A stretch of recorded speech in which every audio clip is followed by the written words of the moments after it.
We continue our coverage on the search for Nancy Guthrie, the 84-year-old mother of Today Show host Savannah Guthrie. Nancy was kidnapped from her home in Tucson in the middle of the night on Sunday morning. It's now day 9 and still no suspects or person of interest. 2 ransom letters have been sent to several media outlets, and the FBI has not legitimized them, but Savannah Guthrie and her siblings are taking it seriously, announcing that they're willing to pay for the return of their mother. And now we are less than 30 minutes away from the final deadline to pay that is set for 5 p.m. So let's get into the mind and motive of the suspect. Joining me now is psychologist Dr. Catherine Coleman, who is board certified in police and public safety. Dr. Coleman, thanks so much for joining us. Based on what you've seen and heard, what do you make of the kidnapper? This is so interesting because unlike a lot of other investigations that we see, there's really been such limited information that's come out. I mean, we've gotten little glimpses here and there that reporters have released about the content of the ransom notes. And then we've gotten, just a handful of interviews from Savannah and her family members that have come out. When I'm looking at this, there's some things that stick out to me. I'm going to go ahead and guess that this was a team of people, just based on the fact of Nancy's size and potential immobility issues. So it's going to take a couple of people to remove her from the home. Interesting, one of the things that you and I have chatted about before too is the fact that there were 2 deadlines given. And when I see that, plus the fact that there's really been no proof of life thus far, I think about the motive here, right? And is money the true goal, or is it to torture this poor family? Yeah, no kidding. I mean, we are looking at day 9 and there is a 4th public plea and desperation. You can see it in Savannah's face, just asking the public now to help more. Do you think the kidnappers wanted to target Savannah Guthrie because she's such a high profile figure?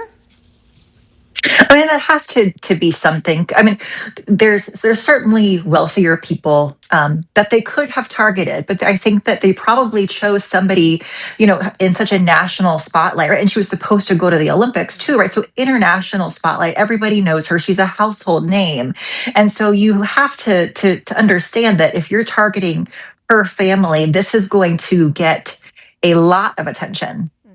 I know this is such a complicated case, and the Pima County Sheriff's Office, as well as the FBI, they are staying so tight-lipped. But I'm wondering, considering this is such a high-profile figure and the FBI is involved, there's so much national attention.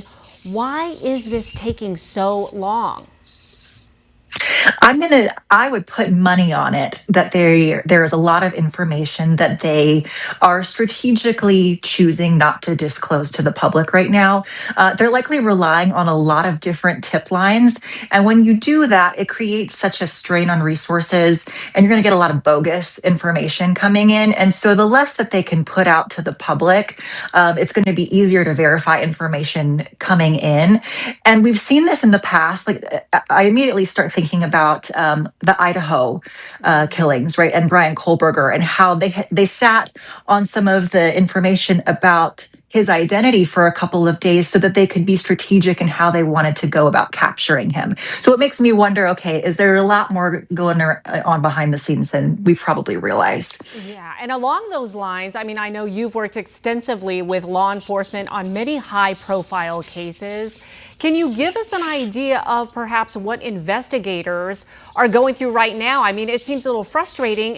They have gone back to both homes, both Annie's home, the sister, and Nancy's home, the mother.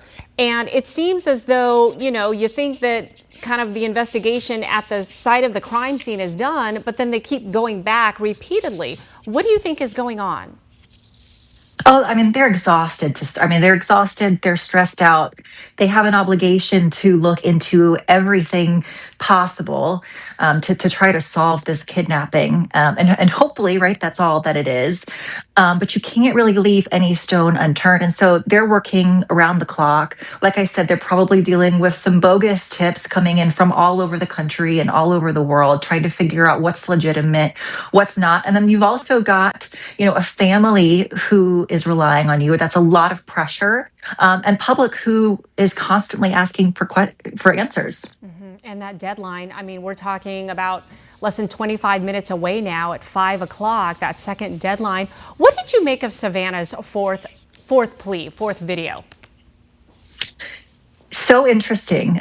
This one, it felt like she was talking to the general public, and not necessarily to the kidnappers. This was a plea for, if you know anything, it doesn't matter, if you are near Tucson or if you're anywhere in the US, if something seems unusual, if something doesn't seem right, please call law enforcement. It wasn't, hey, kidnappers, we want proof of life. We want to make sure that our mom's okay. And she had makeup on.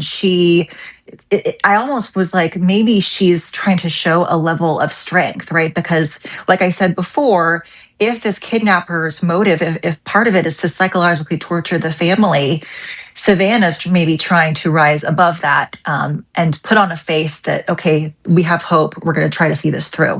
Yeah, she definitely seemed and came across stronger, and hopefully Nancy will be found still safe and sound. Dr. Catherine Coleman, thank you so much for your time and insight. It's good to see you again. Thank you. Great to see you.